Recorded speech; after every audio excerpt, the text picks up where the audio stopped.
Nous devons donc voter ce jour une délibération vous donnant tout pouvoir pour aménager la dette laissée par Poitou-Charentes. D'un premier abord, avons-nous le choix? À cette question, en se bornant uniquement aux présentations primitives des dettes de Poitou-Charentes, le bon sens nous pousserait à vous l'accorder. Mais en analysant la tournure que vont prendre les choses, les impacts qui vont en découler, c'est plus difficile. Les membres de la Commission des finances ont pu avoir connaissance des sommes abyssales réclamées par les établissements financiers pour le paiement d'indemnités de remboursement anticipés et ainsi se défaire de conditions totalement obsolètes et hors marché des emprunts souscrits dès 2007 par Poitou-Charentes. En 2013, la loi bancaire a imposé un cadre plus strict aux établissements financiers car jusqu'alors des excès avaient été constatés.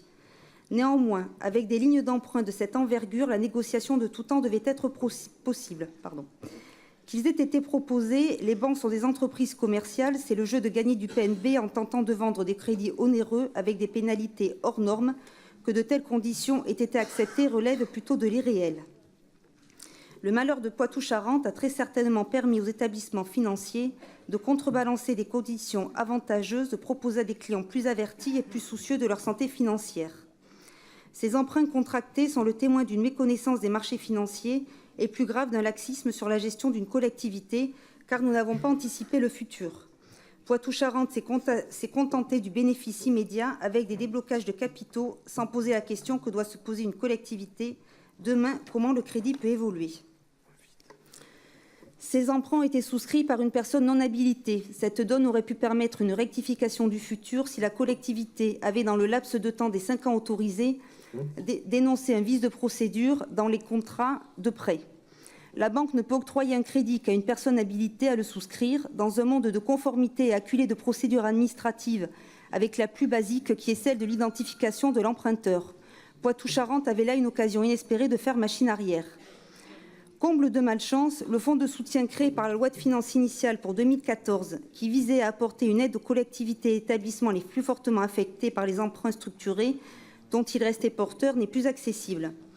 Pourtant, il proposait la prise en charge d'une part en moyenne d'environ 50%, pouvant aller jusqu'à 75% de l'indemnité de remboursement anticipé, mise à la charge des collectivités et établissements en cas de remboursement des prêts à risque dont ils restaient redevables.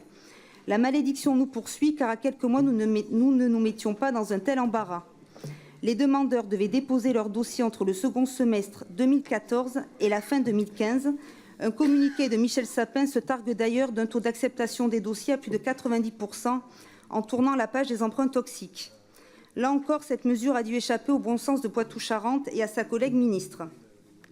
L'exécutif de l'époque est de même couleur politique que notre actuel exécutif et nous nous apprêtons à vous laisser accepter l'inacceptable avec des pénalités d'indemnité de remboursement anticipé qui, selon les prêts, peuvent aller jusqu'à 80% du capital restant dû. Les banques sont des établissements de commerce. Qui dit commerce dit négociation. On ne peut accepter d'endetter les Aquitains pour rembourser les erreurs faites par négligence et laxisme. Sur cette délibération, le seul levier que nous pourrions vous autoriser est de bénéficier de la baisse des taux, même si les taux en France ont amorcé une très légère hausse en décembre, passant de 1,18 à 1,32, l'Hexagone va continuer de vivre dans une ère des taux bas. Car il n'est pas question pour la BCE de remonter ses taux comme le fait son homologue américain, pour la simple et bonne raison que le vieux continent, à la différence des États-Unis, n'est pas encore sorti de la crise. La croissance européenne est poussive, le chômage est le double de celui des États-Unis, l'inflation ne redécolle toujours pas. Nous ne sommes donc pas pressés. Les taux vont rester historiquement bas, en tout cas jusqu'au vote du budget qui va se voter dans 2 mois.